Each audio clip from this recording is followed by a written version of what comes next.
here it is. September 1988.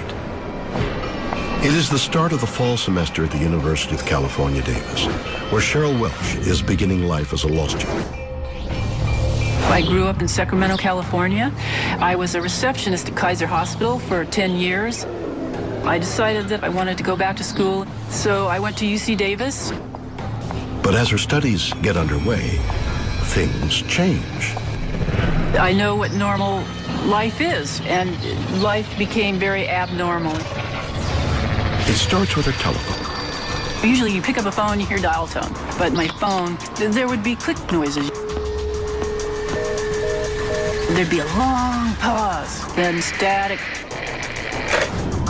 She has it checked, but the strange noises continue. Cheryl becomes concerned. It's the first of many appliances that behave erratically in her presence. Things in my environment, all of the electrical equipment didn't work anymore. My computer, my TV. Her unease grows as she discovers it's not only machines that act strangely around her. Police cars started to follow me. I had a rock thrown at my car. Somebody tried to drive me off the road. I mean, I've never had a ticket. I've never taken drugs. People in my environment were acting out of character. I was acting my normal self, and people were acting weird. People turned against me. People would stare at you. Students would swear and spit on me. Weirder still, random strangers on the street seem to know exactly what she's thinking. I felt like I was surveilled. I thought somebody could read my thoughts. Cheryl's personal life falls apart as friends and family drift away. Then, she's fired from her job. It was like shock and awe. For 3 years, it was like that. I realized, you know, this wasn't going to go away, despite my best efforts. That was a really depressing, blackest moment of my life. I just cried and cried and cried. I thought, why not just end it? Fearing for her sanity, Cheryl seeks help. So I went to my advisor, and I was having trouble academically, and she helped me get through this, and she was the only one that believed me. Her advisor comes to a quick conclusion.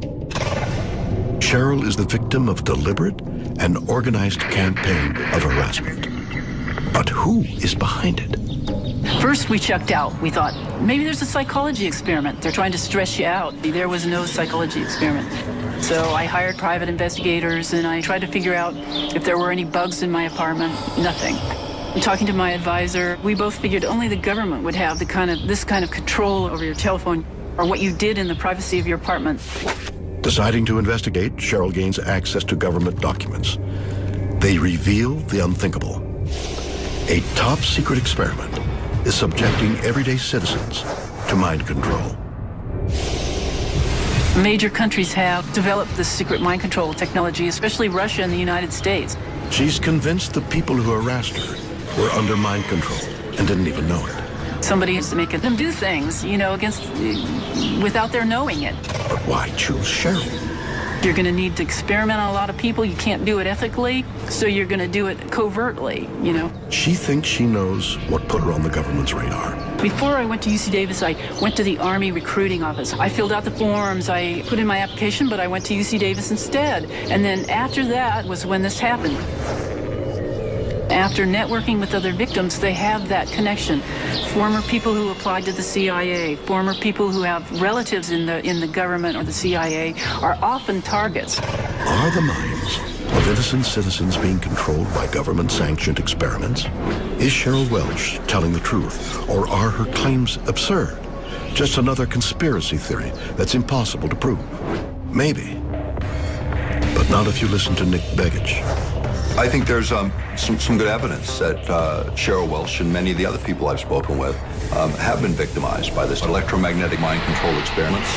The weapons of this century aren't bombs and bullets and ordnance, but electromagnetic energy targeting the human being, which is a greatest revolution in military affairs since gunpowder.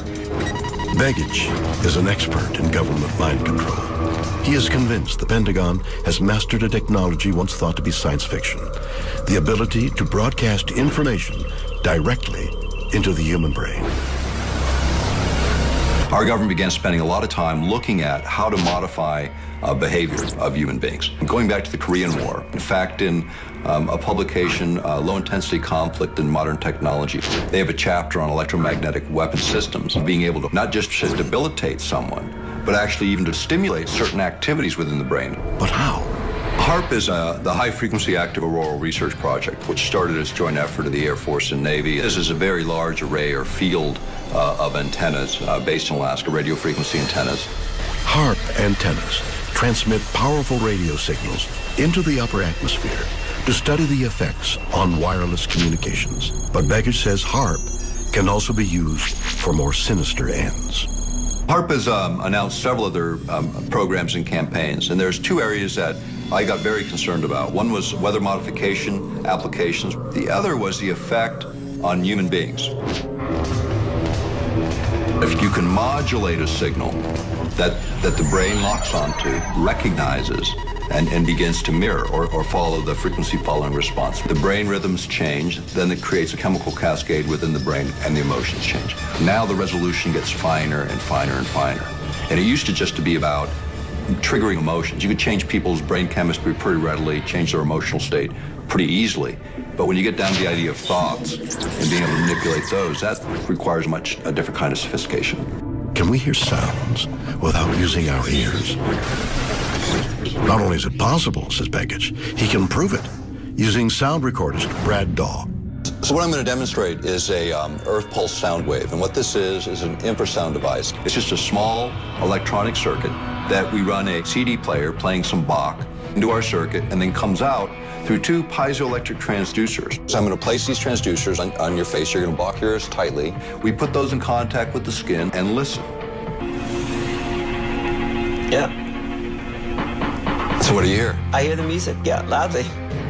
Right in the center of their forehead, inside their head, they'll hear Bach, just like they would with their ears, but the ears aren't involved. It wasn't through my ears at all. It was basically, it felt like kind of it was coming from the middle of my head, no direction, and it was clear. So not through my ears at all, which is pretty cool. Now we can do this wirelessly with microwave. So there's lots of ways to do it, and this just gives a very simple sort of workbench model that gives the principle so people can understand, yeah, you can really do it. Don't you just love death metal? I got a headbanger award. Now, this is a fascinating theory. There's just one problem.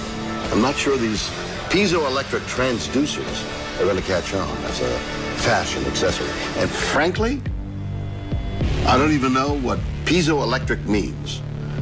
But if we're to believe Begich, the government don't even need these. They're tapping directly into our minds, controlling us with powerful, invisible microwaves that can alter the very way we think and act, making us believe anything they want